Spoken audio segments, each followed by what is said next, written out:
This is StoryRobot. Welcome to r/Prorevenge. Our story of today is cross-post from NuclearRevenge.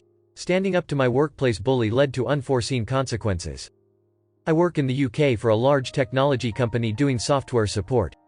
I'm part of a team that has members all over the world.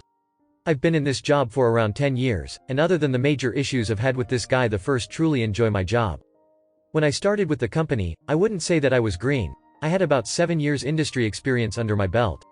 I was definitely inexperienced with the company, but the job that I had been hired to do used technologies that I was more than comfortable with. The point I'm trying to convey here is that I wasn't completely oblivious to all of the applications supported by our company. Everyone in my team, around 30 of us, was very nice, and was very keen to help, except for Shane. Shane is probably what you'd term as the team guru, about 5 years from retirement, part of the office furniture, metaphorically. As we are all home workers, he'd been with the company for nearly 40 years. Everyone labeled Shane as the only guy to go to when you were truly in a bind. When I was initially starting out, I did indeed find that Shane was highly knowledgeable and more often than not had the answers to whatever obscure questions you might have. Things were great, and our team ticked over nicely. I got to know the rest of the team well, over phone, over time too, and my best friend was a woman named Mel. She was of a similar age and experience level to Shane, and in my opinion was just as knowledgeable as him. One day, Mel and I were on a brief call chatting about a work issue, when we got to shooting the breeze for a while. We talked about ourselves and also the team. I'd said that I hadn't met anyone face to face yet, and that was when she told me she'd once met Shane in person a couple of years ago. They are both based in the US, I'm in the UK, and both got invited to a tech conference in New York.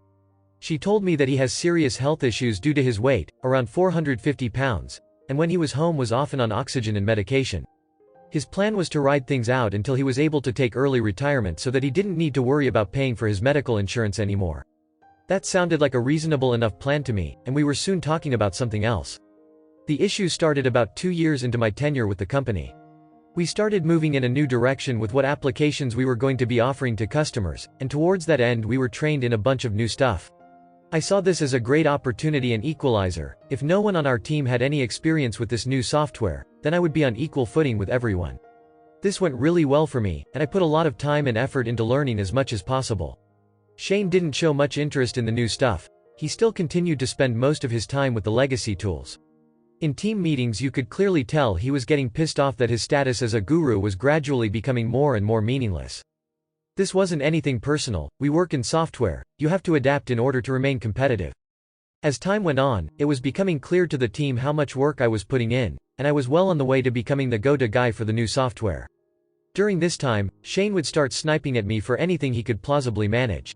For example, if I was late to a team meeting because a customer call overran, he'd make sure to interrupt whatever was being said to comment something like, "Oh look, Ordos Deluxe has bothered to grace us with his presence," even though he'd been guilty of the same in the past. Things like email chains too. Almost anything I sent out that included him, and our boss on an email, he would reply with some unrelated complaint or observation, complete irrelevant to what was actually being discussed. One day Mel called me, and asked me what my beef with Shane was. I, truthfully, told her that I had no beef at all with him, and he just seemed to have it in for me. She said that if she managed to find anything out she'd let me know. Things continued like this for a couple of years. I continued to be the go-to guy, and he continued to try and discredit me, and generally paint me in as bad a light as possible. One day we had a major incident, one that literally could have cost the company millions in SLA fines if it was not solved quickly. Our manager split us into teams to troubleshoot specific areas, and she paired me up with Shane. I wasn't happy about it, but whatever, I was a professional. We got on a call and started working through the issue. As our call progressed, it was becoming abundantly clear why he didn't like me. He knew nothing about the new application. He hadn't done any work on it at all. Everything I asked him to check, he needed handholding, even for the most basic of tasks. Eventually, I just shared my screen and said for him to watch me. I went into the guts of the system, through so many logs, explaining to him what I was doing the whole time, and eventually found the problem was with a recent patch we had installed. At this point he dropped from the call. I didn't think anything of this at the time. We use Skype for business, and it can be flaky, so I just continued what I was doing. Our process was not to roll back any changes until it had been approved by the senior manager. As I was the one responsible for deploying, rolling back patches, made some notes about what we needed to do, and then rejoined the main call. I wasn't worried at all, because bad patches happened every so often, they just didn't usually have this level of impact. As soon as I did, I got absolutely destroyed by the incident manager. Apparently Shane had returned to the group call, and informed everyone present that the outage was caused by an error that I had made in the deployment process, and that Shane had told me what the correct fix was, and I had refused to implement it then and there. I was furious. He had accurately told them the cause of the problem because it was me who literally demonstrated to him how to find it. I had even foolishly mentioned to him what I thought would fix the problem. Because of how long he'd been with the company compared to me, only our immediate team knew the truth about who was really the better skilled person in this situation. His historical reputation still carried a lot of weight with people who didn't work day to day with him. Because this incident was so major, over 100 people were on this call, several of them 2 or 3 levels of management above our team. He made me out to be a reckless, incompetent idiot, and he was believed. Despite my manager's protestations, I was disciplined and given a verbal warning. He meanwhile was congratulated for steering the company away from a potential disaster and given a commendation.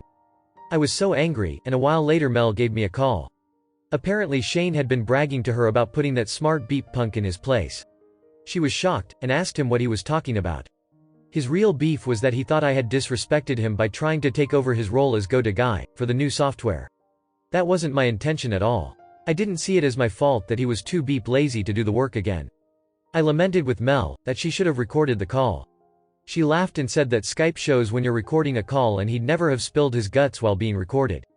I immediately had a brainwave. I decided that I would confront Shane one-on-one. I pinged him on Skype and said that I wanted to talk. He responded with a smiley and just said, "Sure."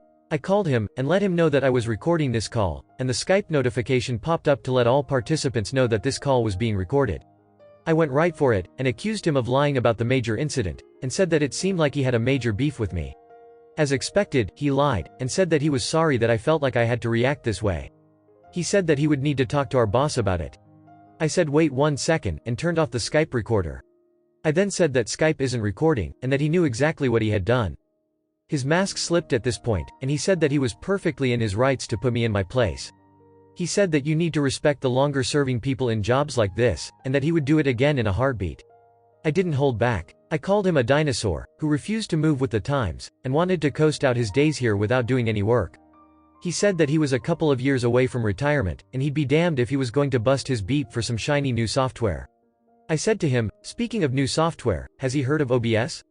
Of course he hadn't, and I suggested he Google it. I then hung up on him. Not long after, the messages started. He was begging me not to use the secret recording that I had taken. He said that if he gets fired he will lose his retirement package and his medical benefits. I told him to go beep himself, and that he should have considered that before trying to get me fired. I passed all of this on to the relevant channels before really giving it any thought. Things set in motion, and sure enough a few weeks later after a company investigation, he was fired. I heard from Mel that he had asked to take early retirement so as to keep his benefits, but this was apparently rejected. It all came out later that apparently he had significant debts, and that he was counting on his retirement package to keep him financially afloat. With no job, and no package, he had no money to pay for the medical treatment which he badly needed. He was in no state to get himself a new job, and his skills had stagnated so badly that he couldn't even get a new job online. Mel told me that he died about 6 months after this whole incident due to his ongoing health issues. I felt conflicted about this for a while. Sharing that recording obviously contributed to his death, but I don't know how bad I feel about it. I am a young guy trying to build my career and he actively tried to destroy me. I should maybe have held off when he pleaded for me not to reveal the truth, but he was old enough and wise enough to not engage in the childish games he played. If I'd known he'd be dead as a result of this, I'd maybe have done things differently.